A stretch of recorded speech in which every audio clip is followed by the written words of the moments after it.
Hello everyone, and welcome to Grand Bend Motorplex for Dalton Timmis Insurance presents Mopar CSBK and the second race of our Superbike National Championship. I'm your series announcer, Frank Wood. This national race is brought to you by Dalton Timmis Insurance, Motovan, Honda, Magneti Morelli offered by Mopar, and Dunlop.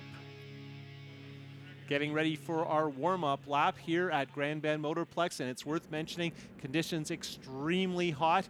Actually a concern in terms of the health of the spectators baking in the sun here as we head out into the technical section to do our first warm-up lap. Bodie leading from Young and Zoke as we go around this 2.2 kilometer, 11 turn track, Frank. Adding to the heat, Colin, is also a very brisk wind that comes in pretty healthy gusts. I think we're getting gusts up to 50 kilometers per hour, and that is blowing sideways across our back straightaway. Big grid here, Frank. A lot of the 600 class middleweight bikes have bumped up. Not all of them will be starting. Of course, some concerns about traffic, particularly in the tight sections, and nobody really knows how the race will play out. First ever national here at Grand Bend. Look here on row 7. You can see several of the riders in contention for Brooklyn Cycle Pro Rookie of the Year, and we're early on in terms of that battle. Of course, that will play right through until Canadian Tire Motorsport Park when we'll pick a winner in that category. Look there at the front of row 4, Stephen Nickerson, who made it all the way into Dalton Timmis Insurance Super Pole in his first ever Pro Superbike feature race start aboard his DeWilt Honda, and be interested to see if he can get well into the top 10. Scott Rupert, the local hero here, Top Gun on regular regional race action at Grand Bend Motorplex. Moving on to row 3, Riedman, Trepanier, and Andrew Nelson on the first of the 2017 brand new Suzukis. And look at that, the Warlord, Frank Trombino, is back in action. Hasn't raced with us since 2014 when he won on the Aprilia in the rain at Canadian Tire Motorsport Park.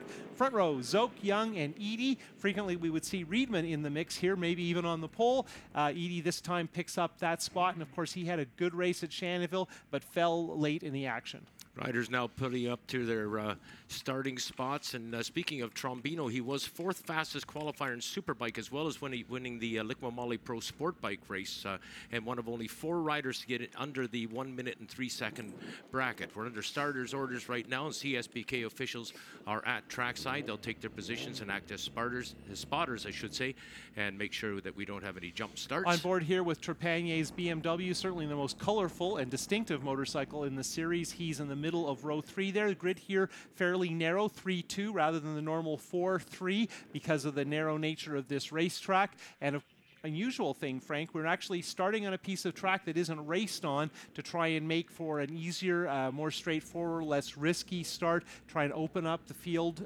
faster early on when it's at its greatest risk in terms of incidents. We did a similar thing at Edmonton at Castro Raceway. There in the background, Colin, you can see what I was talking about. The wind there is quite brisk at times.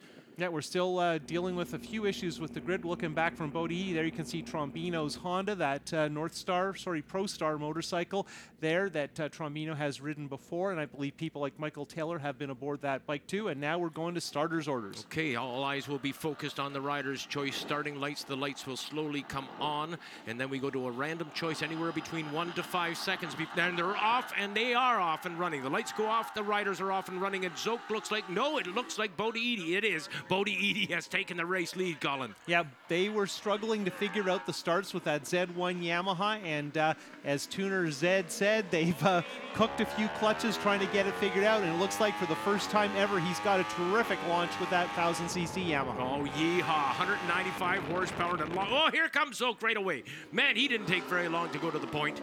Yeah, weird situation here. The start line and the finish line are separate places, so the race has not technically started on the wire in the track, and Zoke's in the lead. Look at that, something going on with his foot there as he comes in. Now we've actually started the first time lap of the 20 we will have here at Grand Bend Motorplex for the first time for Mopar CSBK. Well, translate that if you will, Colin. That was certainly not the MotoGP leg dangle that we see on telly so often. That was on his outside leg. What was he doing? I think there was some kind of problem with his boot or his foot peg. I mean, he looks fine now. Looks like regular old runaway Jordan Zoke, and I shouldn't say regular old runaway. Normally Zoke's a little careful early on, but he seemed determined to take the lead.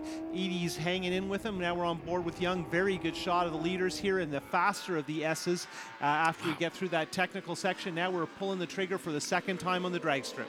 onto the drag strip we go. And here we are in a racetrack, Colin. I was going to comment on this. This is a racetrack that Jordan Zoke has not won on in the last 2 years. This is...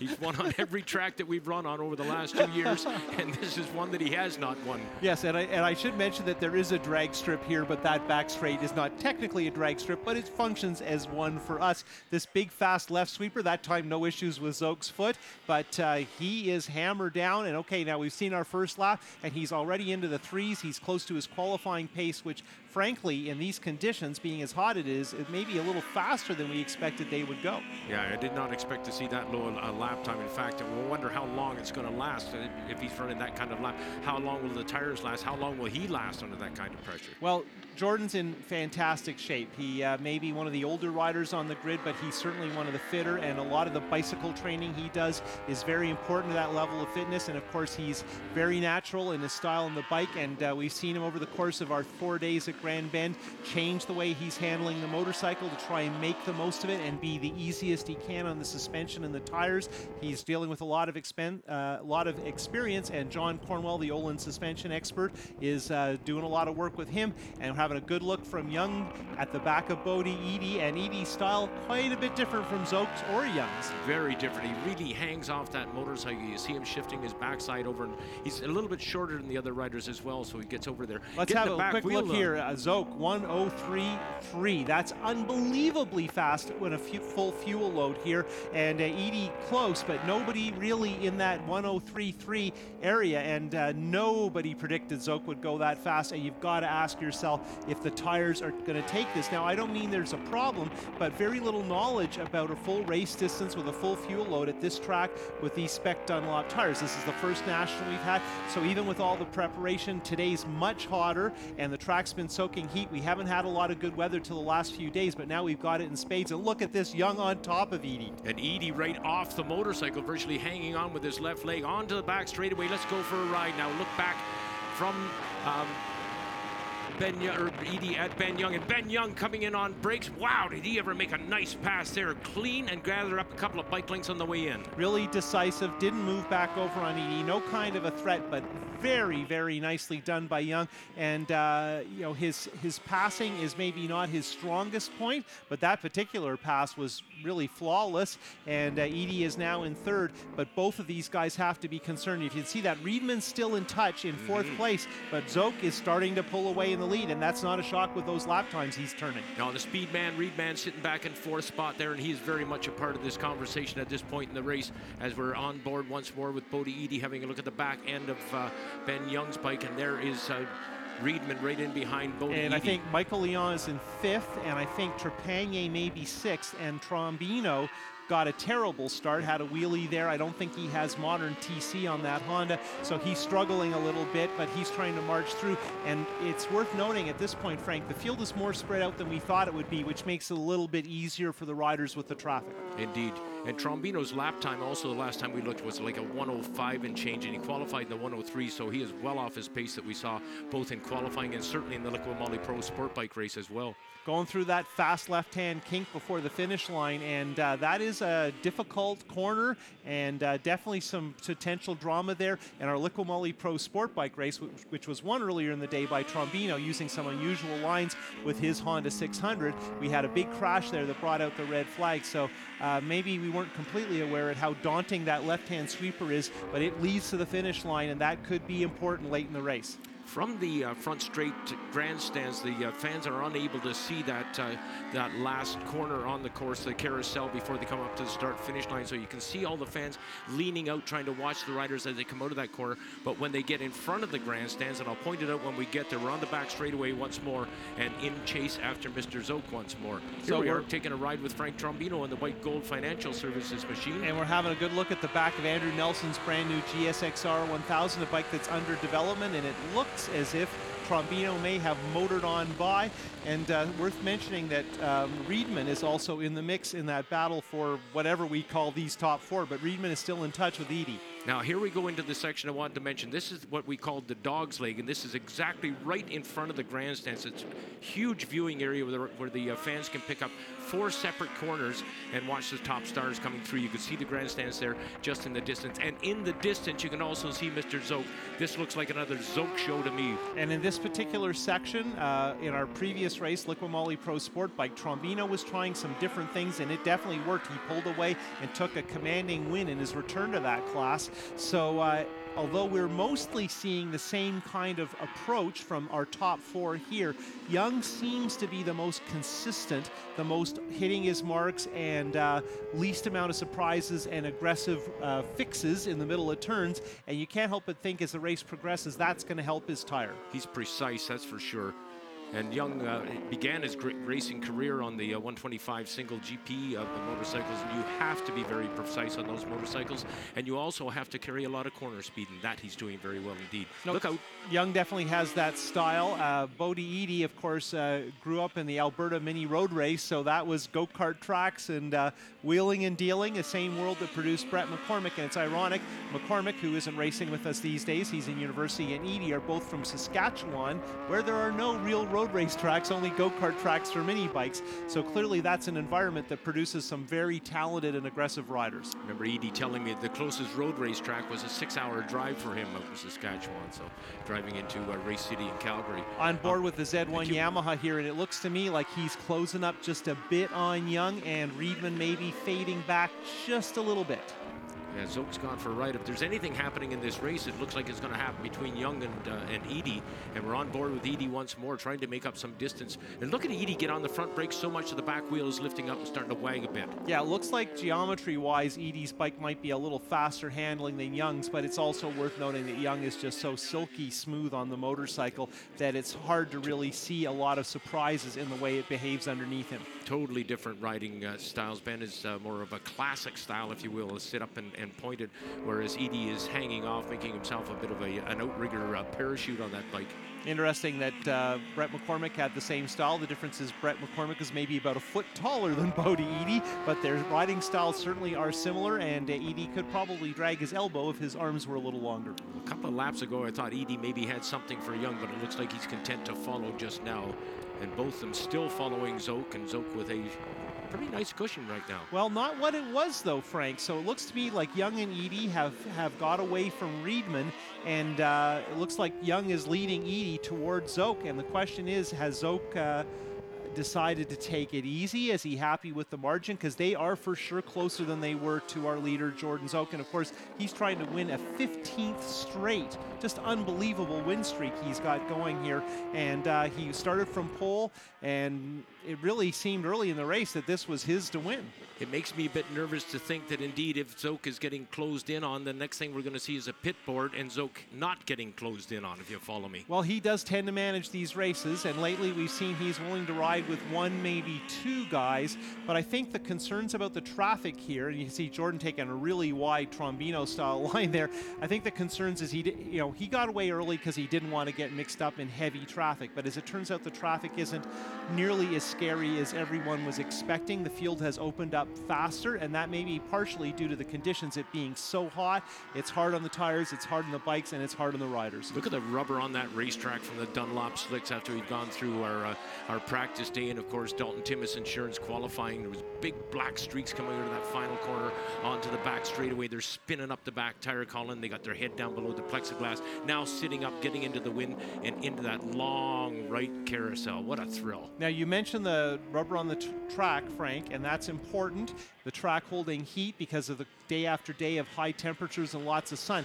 But apparently, I've been told from our Dunlop techs that all this Dunlop rubber, because the only tires being used for the last 4 days are Dunlop, really load up the track and make Dunlop stick better. Now look at these lap times. Zoke has slowed way down, 104.2. Wow. Young and Eady are in a slightly better, barely noticeable situation. Reedman also in the 104s, but a couple of tenths away. Reedman, I think if he had been able to stay with them, would have been with them, but something happened there about 2 laps ago where he definitely has gone well off the pace. In fact, we're having a hard time picking him up. No, that's not him. There he is, just now coming out. And here's Young now.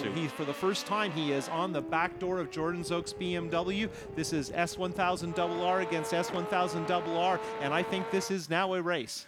They're heading down into Big Eye territory right now, and Ben Young going to school on the champion. Young goes a little bit wider there than Zoke does. He'll tee it up and come on to the closer to the apex there. Yeah, Zoke is suddenly more careful than he has been, which is not the end of the world. He can certainly be careful without losing a lot of time, but he's not being as aggressive with the motorcycle, which makes me think he's concerned about tires. We're now in the second half of this 20-lap National Championship Superbike race, and it is close indeed. Zoke, and indeed, I think Edie has caught up again to Young as well. This has become a duo threat now to the champion. Well, what's happening, I think, and yeah, Edie made some time in that first S there, but I think, of course, with Young trying to figure out if he can make a move on Zoke, Edie doesn't want to lose out on this opportunity, so suddenly everybody's getting motivated. Hey, Jordan, Zoke isn't running away with this thing anymore. Well, the thought process may be too, Jordan, or Colin, that they don't want to pass Jordan because they know full well that he's going to return the favor. Maybe they'll just sit there until late in the race. Well, I think a cynic would argue we've had a little bit too much of being careful around Jordan Zoke, and you know, let's test him. Let's see what's possible. Of course, Edie hasn't been riding this R1 very long. Did a couple of events last year. Had a bad start at Shannonville. So this is his first time running at the front for the whole race, or at least so far. And Young is on top of Zoke and thinking about a move. Oh yeah, Young has become a paint job at times on Jordan Zoke. Through that left-hander, they come now, they flip back over to the right-hander. That takes them out of the dog leg and into turn number 3. And they're stacked up very nicely now indeed. And we're definitely not counting Edie out of this one, but we do have to put an eraser to Reedman as far as a challenge for the race win here. With the relatively wide angle of our onboard drift cameras, as soon as you start to pull away, the bike seems very distant, and you can see through that tight section, Young wasn't losing much when Zoke opened the throttle, and that means Zoke is not getting the drive the way he used to, and Young is doing relatively better. And here's the situation where Young has shone in the past. He is very, very good on brakes now, and he looks like, oh, look at Edie's back wheel jumping around. Ben Young moves into the race lead. Nice pass right in front of Zoke, and he quickly closes the door and makes sure that here comes Edie right along behind him. Edie now, has he made? Yes, indeed he has. Young leads the race. Bodie Edie now sits in second spot, and Jordan Zoke has been shunted back into third. I'm not sure that Jordan expected to get past, but I'm almost 100% sure he didn't expect both of them to get him in 2 corners. What's amazing here, Young goes pretty far offline, as clean a pass as you can make, just a tad wide, but Edie, after a moment on the brakes at high speed, doesn't give it up, and right here is totally committed to this pass, and I don't think Jordan would have been expecting this because he is not slow at this point. So full marks to Edie.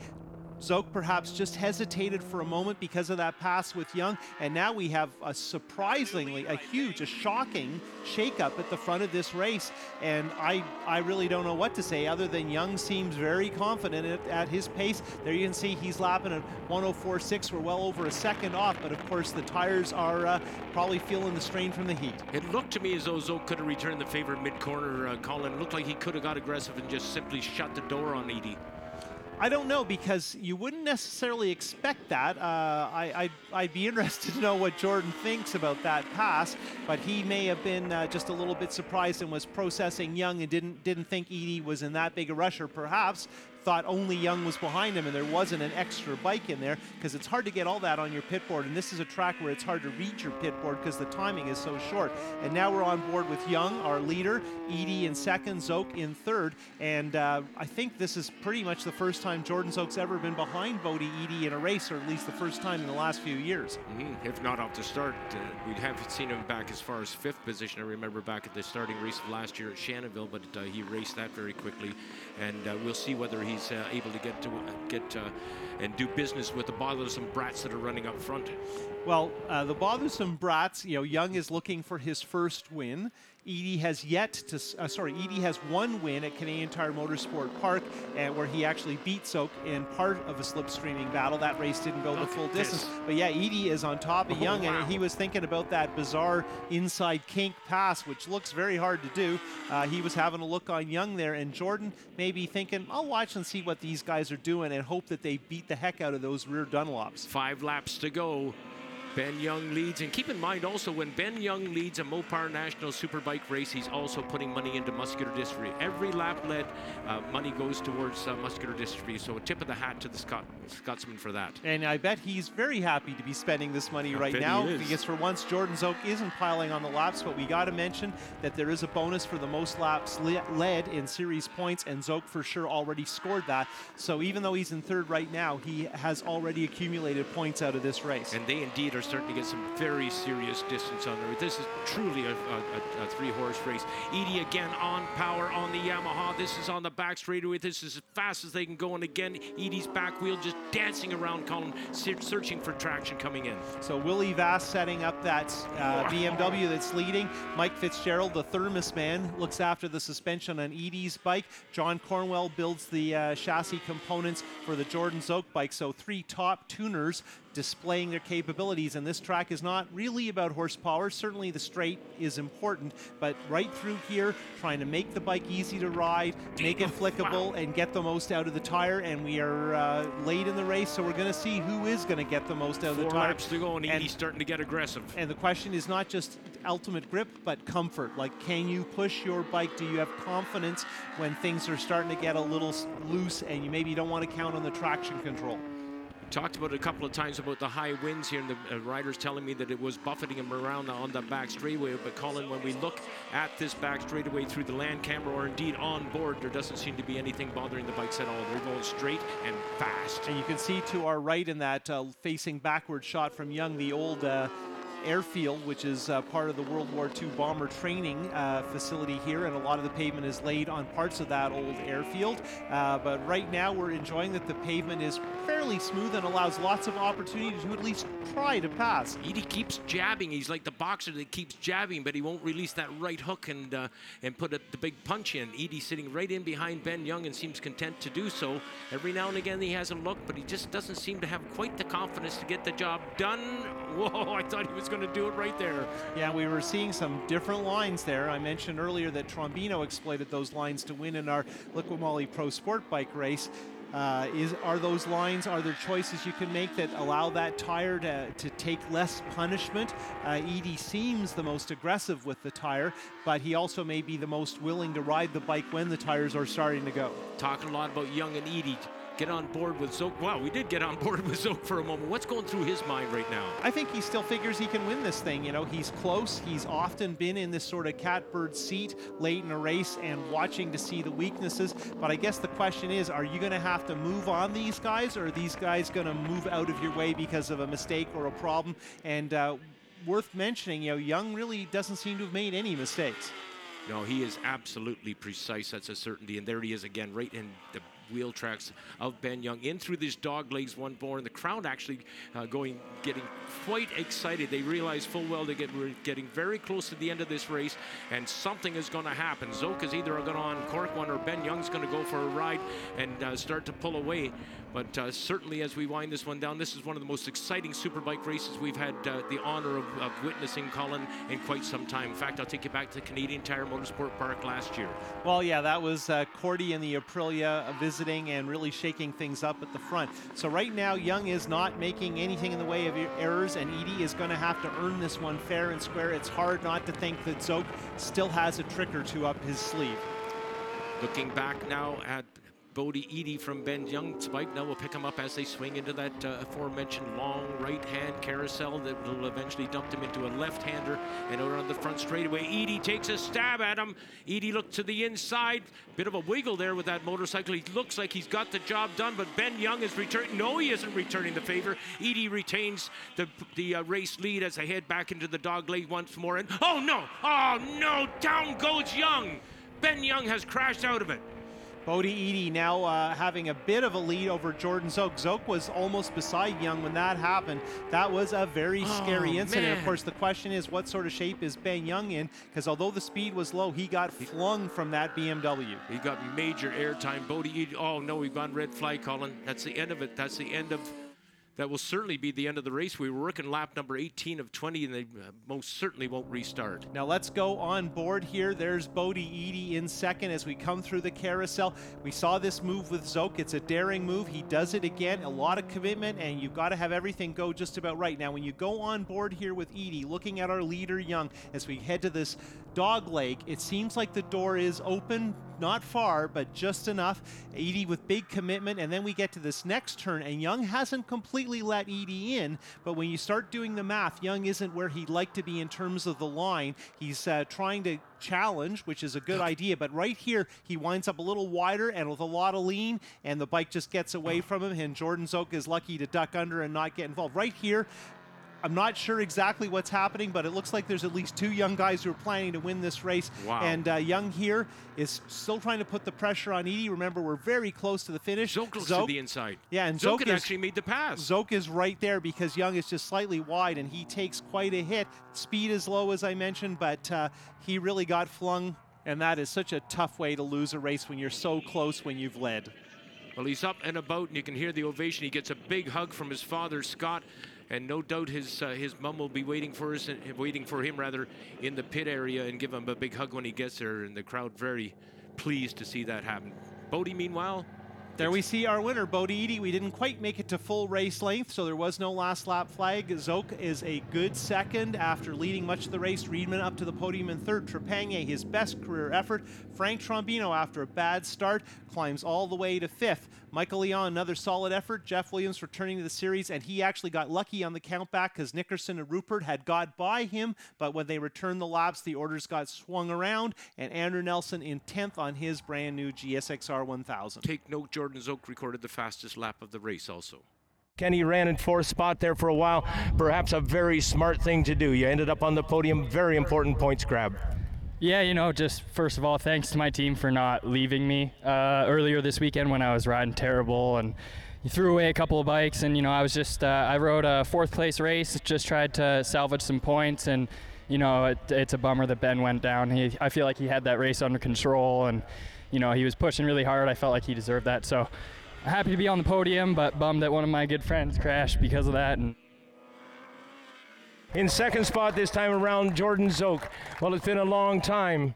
Yeah, you know, it's hey, that's racing, and that's the way it goes. You know, I got a great start to the race. When I noticed I wasn't getting away from them and the tires started to move around a bit on me and they caught back up, I backed it down a little to try and save what I could of the tire. I knew when these guys got by me, I said, Jordan, just be patient, man. Like, you got to think about the championship. It's only round 2. And I thought, you know what? It's a good race in front of me here. Something might happen. And unfortunately, Ben fell. And like I said, I really hope Ben's okay. He's a great young rider and a great future for our sport. And now let's have a chat with our winner. Bodie, I'm at a loss for words. Congratulations, young man. Thank you so much, Frank.